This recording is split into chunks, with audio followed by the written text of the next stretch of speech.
나라를 이루는 것이 아니라는 거 여러분 아시죠? 예. 내 뜻이 아니라 정말 하나님의 뜻이 이루어지길 간절한 마음으로 여러분 기도하시면서 우리가 이 나라를 축복하는 시간들을 좀 가졌으면 좋겠습니다. 어, 최근에 이슈가 됐던 것들이 뭐냐면 이제 사람들이 잘못하는 것 이런 것들인 것 같아요. 그래서 축구계에도 굉장히 이슈가 많았잖아요. 그래서 손흥민 선수와 또 이강인 선수와의 그 다툼, 또 다른 선수의 다툼, 막 이런 것들을 보면서 제가 그 핫한 그 한 주간 동안 저도 그거를 많이 찾아봤어요. 도대체 무슨 일이 있었길래, 도대체 무슨 일이 있는 건가?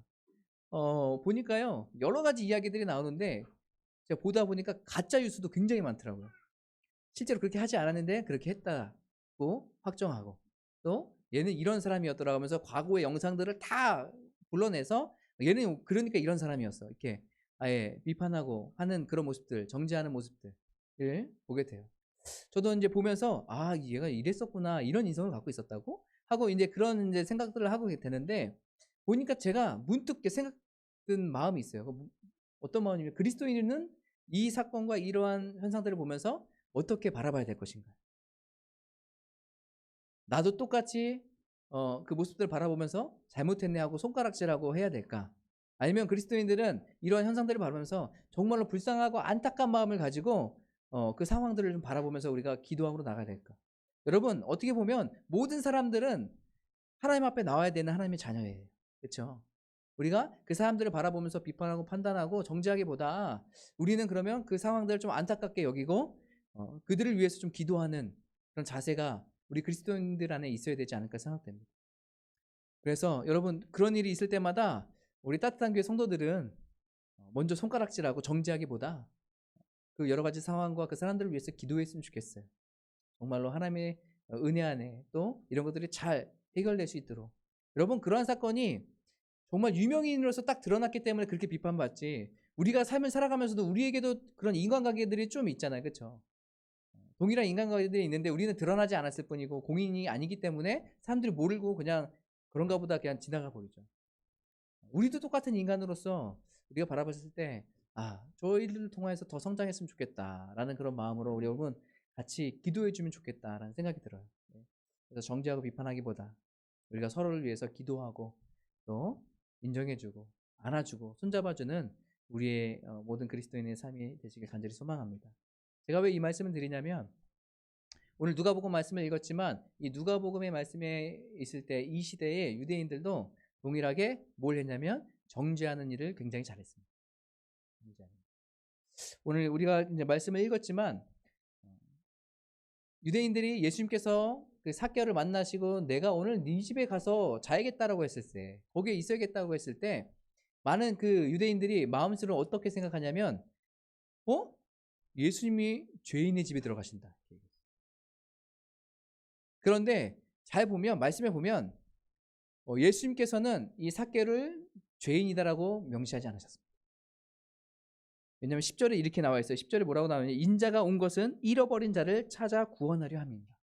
그러니까 삭개오를 보면서 너 죄인이야 라고 얘기하면서 정죄하지 않으시고 뭐예요? 그냥 삭개오를 보면 잃어버린 자라고 얘기해요. 이 죄인이라고 정죄하는 건 누가예요? 사람들이 하고 있는 거예요. 사람들이. 이 삭개오를 바라보면서 쟤는 죄인이라고 그냥 못 받고 있는 거예요. 그러면 정말로 이 삭개오가 죄인일까? 이런 것도 우리가 오늘 말씀을 통해서 좀 우리가 같이 보려고 합니다. 제가 여러분과 같이 말씀을 예전에도 이 말씀을 나눈 적이 있어요. 삭개오에 대한 말씀. 그런데 오늘은 삭개오에 대한 말씀을 조금 더 깊이 나누면서 다른 각도로 같이 말씀을 나누려고 그래요. 물론 예수 그리스도를 만남으로 말미암아서 이 삭개오가 변화되고 자신의 소유를 다른 사람들에게 나눠주고 또 자신의 죄를 뉘우치고 내가 4배나 다시 갚아주겠다는 그런 마음, 그런 자세들이 있는데, 그런데 이런 것들이 또 다른 각도에서는 또 다르게 이야기하는 것들을 제가 또 같이 말씀을 준비하면서 보게 됐어요. 그래서 이 말씀도 여러분과 같이 나누면 참 좋겠다라고 생각했어요. 예수님께서 오늘 1절 말씀에 보면 이렇게 나와 있습니다. 예수께서 여리고로 들어가 지나가시더라 라고 이야기합니다. 여러분 예수님께서 주로 사역하셨던 데가 어디죠? 지구? 지구에서 사역을 하셨는데 주로 이 공생의 기간 동안에 사역하셨던 데는 바로 갈릴리입니다. 갈릴리에서도 가장 사역을 많이 하셨던 곳은 갈릴리 북쪽이에요. 북쪽. 그러니까 이제 여러분 갈릴리 호수라고 하기도 하고 바다라고 하기로 하잖아요. 이 갈릴리는 굉장히 호수가 굉장히 커요. 바다같이 커요. 그러니까 갈릴리 호수가 이게 중간에 쭉 이렇게 동그랗게 있으면 주변에 있는 곳이 뭐예요? 다 갈릴리예요. 갈릴리 해변이에요. 그러니까 갈릴리 해변이라고 해도 굉장히 범위가 엄청 넓은 거예요. 그때 예수님께서는 어디에 주로 계셨냐면 어디서 사역하셨냐면 갈릴리의 그 바다의 북쪽에서 사역하셨어요. 이 북쪽에는 특별히 이방인들이 많이 사는 곳입니다. 보통 유대인들은 다 북쪽보다는 그 밑쪽에 살고 이 북쪽은 이방인들이 많이 주로 사는 곳이었어요. 예수님께서 그곳에서 사역을 하시는데 이 오늘 말씀은 예수님께서 예루살렘에 입성하기 전에 어딜 들리려고 하시면 여리고를 들렸다고 말씀하고 있습니다. 실질적으로 길이 한 곳만 있는 건 아니에요. 길이 굉장히 여러 곳이 있어요. 예루살렘하고 이 여리고는 한 27km 정도 떨어져 있거든요. 그렇다고 한다면 여러분 다양한 방법으로 다양한 길로 이 예루살렘으로 갈 수 있었거든요. 근데 예수님께서는 뭐예요? 오늘 여리고로 가셨다라고 얘기해요. 어떤 의도가 있겠죠. 여러분 예전에 저와 여러분이 같이 말씀 나눌 때에 사마리아 여인 기억나십니까? 사마리아 여인 기억나세요? 예수님께서 사마리아 여인을 만나러 가시는데 원래 갈릴리로 가실 때 어떻게 가셨다고요? 일반 유대인들은 돌아서 갔어요. 사마리아를 돌아서 삥 돌아서 이제 갈릴리로 갔는데 예수님께서는 어떻게 하셨어요? 사마리아를 그냥 정면으로 통과해서 가셨어요. 뒷진에서 쭉 가셨어요. 그 이유가 뭐라고요? 사마리아 여인을 만나기 위해서. 그 여인을 만나서 그 여인에게 내가 누구인지 알고 복음을 증거하기 위해서 어떻게 해요? 그 여인을 회복하기 위해서 사마리아를 일부러 들리셨다는 얘기예요. 공생의 기간에 예수님께서 가셨던 것 이런 것들을 보면 한 사람을 만나기 위해서 가시는 일들도 많이 있었어요. 그러니까 오늘 이 삭개오를 만나는 여리고를 들리는 이 장면은 누구를 만나기 위해서요? 삭개오를 만나기 위해서 가는 거예요. 삭개오. 오늘 예수님께서 여리고로 이제 가게 됩니다. 여러분 우리 인생 가운데서도 예수님께서 만나러 오십니다. 우리가 어디 있든지 우리를 만나러 오세요. 그래서 우리에게 그 하나님의 사랑, 예수 그리스도의 그 사랑을 전해주세요. 그 복음을 증거해주세요. 구원을 전해주세요. 여러분 이것을 좀 기억하셨으면 좋겠어요. 오늘 세리를 만나는데 이 삭개오는 특별히 세리장이라고 그러잖아요. 세리장. 오늘 말씀엔 세리장이라고 얘기했는데요. 여러분 세리장이 되려면 보통 한 40세 이상 돼야 된다. 그러니까 지금 이 삭개오가 세리장으로 있는 거예요. 그런데 이 세리장은 어떤 일을 할까요? 말 그대로 세금을 걷는 거예요. 자기 동족인 유대인들에게 세금을 걷어서 어떻게 해요? 로마에게 바치는 일을 하는 사람이에요. 그러니까 유대인들에게 있어서 이 세리장은 어떻겠습니까? 굉장히 좀 안 좋게 보겠죠. 직업적으로. 또 한 가지는 뭐냐면 이 세리가 먹고 사는 가장 큰 것은 이 세금을 받는 건데 로마에 주는 세금은 100이라고 하면 130을 걷는 거예요. 그러면 30이 남겠죠. 그 30이 남으면 어떻게 해요? 본인이 갖게 되는 거예요. 그러니까 세금을 많이 거두면 거둘수록 어떻게 해요? 자기가 부자가 되는 거예요. 오늘 말씀에도 세리가 뭐라고 얘기했습니까? 세리장 이 삭개오는 부자라고 얘기해요. 부자. 이 부자라고 얘기했을 때 이 많은 재산은 어디서 얻게 된 거예요? 결국 세금을 거두면서 유대 사람들에게서 거둔 거예요. 그러니까 이 세금 거둘 때 일반적으로 세리들이요 많이 착복을 했어요. 발치를 했어요. 더 많이 걷고 로마에 딱 줄 것만 주고 내가 더 많은 것을 누리기 위해서 더 많이 거뒀단 말이에요. 그러니까 이 세리들은 어떤 사람이에요? 우리 한국식으로 얘기하면 매국노예요. 매국. 여기 우리 일제시대 때 일본에 붙어가지고 거기서 세금 걷고 일본의 녹을 먹으면서 거기서 일하는 사람. 똑같이 로마의 속박 안에 있을 때에 지금 뭐예요? 로마에게 돈을 바치기 위해서 자기 동족의 세금을 걷어서 바치고 자기는 동족의 그 돈으로 잘 먹고 잘 사는 사람. 그러니까 인식이 좋겠습니까? 인식이 안 좋죠. 또 한 가지 특징이 있습니다. 이 삭개오는 뭐라고 얘기해요? 굉장히 작아요. 이때 당시에 키가 작은 사람이라고 표현했을 때 유대 사람들이 150, 키가 150 이하는 작았다라고 얘기해요. 작은 사람이라고. 그러니까 큰 키예요? 150 이하는 작았다라고 얘기해요. 그런데 또 어떤 학자들은 그렇게 얘기합니다. 여러분 마이크로칩이라고 있잖아요. 굉장히 조그마잖아요. 그 어머니 여기에 있대요. 그러니까 이 삭개오를 소개할 때 굉장히 작은 사람이라고 얘기하면서 뭘 얘기하냐면 아마 장애가 있었을 것이다라고 얘기해요. 그래서 키가 워낙 작았을 것이다. 그 얘기도 어느 정도 설득력이 있는 것 같아요.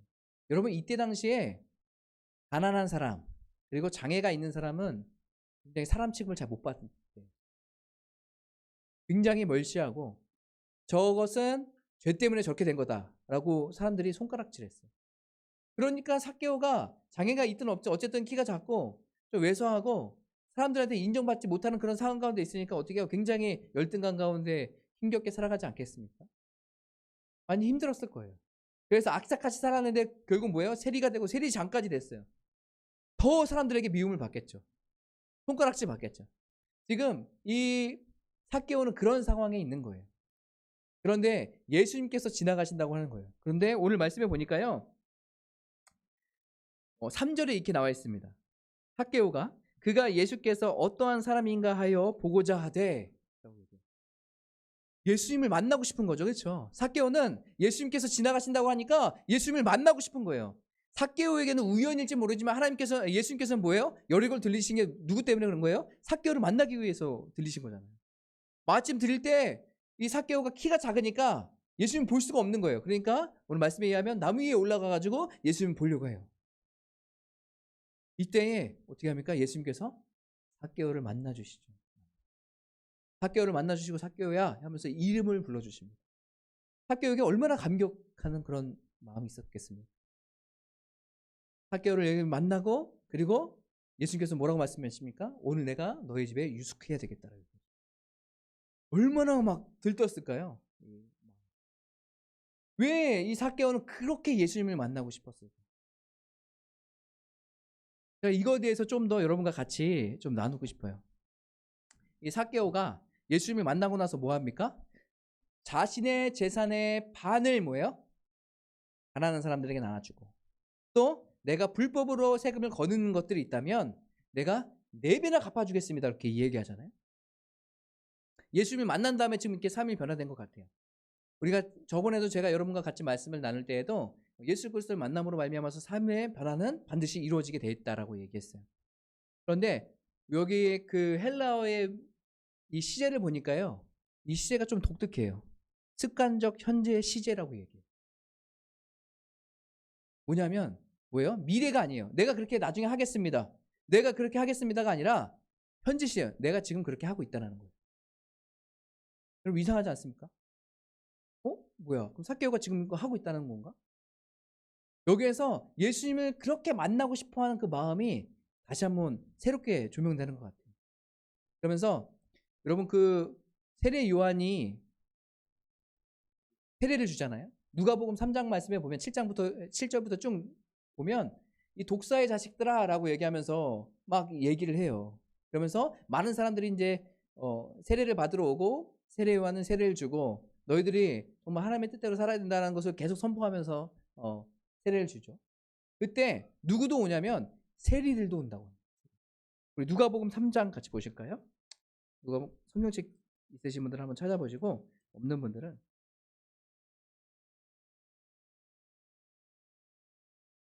제가 3장 7절부터 해서 쭉 한번 읽어드릴게요. 요한이 세례를 받으러 나오는 무리에게 이르되 독사의 자식들아 누가 너희에게 일러 장차 올 진노를 피하라 하더냐 라고 얘기합니다. 그리고 그러므로 회개에 합당한 열매를 맺고 속으로 아브라함이 우리의 조상이라 말하지 말라. 내가 너희에게 이르노니 하나님이 능히 이 돌들로도 아브라함의 자손이 되게 하려 하시리라. 하고 9절에 이미 도끼가 나무 뿌리에 놓였으니 좋은 열매 맺지 아니하는 나무마다 찍혀 불에 던져지리라. 무리가 물어 이르되 그러면 우리가 무엇을 하리까? 라고 얘기하면서 쭉 이제 이야기합니다. 12절에 뭐라고 나와 있냐면 세리들도 세례를 받고자 하여 와서 선생이여 우리가 무엇을 하리까 하며 라고. 누가 나왔다고요? 세리들도 나왔다. 그러니까 단순히 그냥 궁금해서 예수님이 어떤 분일까 해서 병 많이 고치시던데 어떻게 볼까 해서 단순히 궁금해서 온 게 아니라 지금 뭐예요? 이 삭개오도 세리 누군가에게 들었든지 아니면 직접 가서 세례요한을 만나서 거기서 들었든지 해서 지금 뭐예요? 마음의 변화가 있어서 지금 그대로 지금 삶을 살려고 노력했던 사람이에요. 삭개오가. 또 한 가지 뭐냐면 이 삭개오는 본인이 그 4배나 갚는다고 얘기했잖아요. 근데 성경에는 4배라고 얘기하지 않고 보통 이제 출애굽기나 이럴 때 5배를 얘기하거든요. 이 4배라고 얘기한 것은 어디였냐면 쿰란 공동체예요.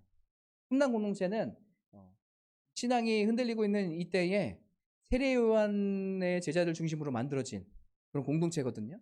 근데 거기서 무엇을 얘기하냐면 4배를 얘기해요. 4배. 그러니까 이 삭개오가 지금 누구의 영향을 받고 있는 거예요? 그 쿰란 공동체의 영향을 받고 있는 거예요. 거기에서 예수님께서 말씀하시는 것과 세례 요한이 말한 것이 똑같잖아요. 그렇죠? 회개해라, 천국이 가까워졌다 라고 선포하는 이 장면이 나오죠.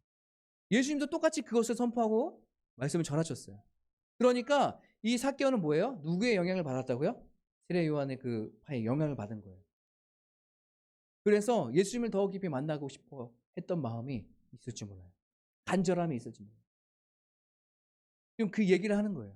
그런데 여러분 잘 보시면 오늘 예수님께서 이 세리 장인 이 삭개오를 만나시는데 이 만나고 나서 이 삭개오가 뭘 얻게 됩니까? 구원을 얻게 돼요. 여기서 중요한 게 있어요. 뭐냐면 우리의 행위로 말미암아서 구원이 이루어지지 않는다는 거예요. 삭개오는 그래도 그 얘기를 듣고선 자기의 삶을 막 변하려고 노력하는 그런 모습이 있어요. 자기의 재산의 지금 반을 가난한 사람들에게 나눠줬고, 그리고 지금도 내가 혹시라도 착복한 모습들이 있다면 내가 지금 4배나 갚전이나 내가 지금 베풀고 있습니다, 예수님.